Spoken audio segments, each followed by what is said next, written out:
Sanibonani eMzansi, sanibonani eSouth Africa. Igama lami nguThokozani, ngusomnandi.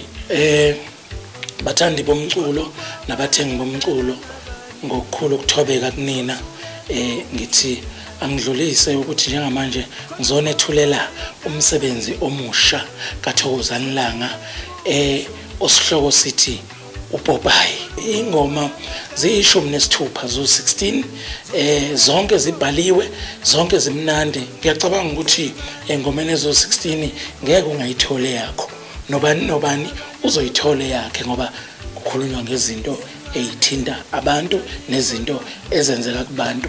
Nginifisela okuhle kakhulu, niphile emakhaya, izotholakala ezitolo nakuthina la sihamba khona, futhi nizobe niyithola. Kodwa nje yahlupha uPopayi. Ngizosuka ngiboputayi, ngidla amabhodlela kuphenduka amatafula. Ngizosuka ngikhombe ngomunwe amanzi, ashintshe amanzi aphenduka iwayini. Ngizosuka ngikhombe ngomunwe amanzi, ashintshe amanzi aphenduka iwayini.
Lo muntu angithatha intombi yami.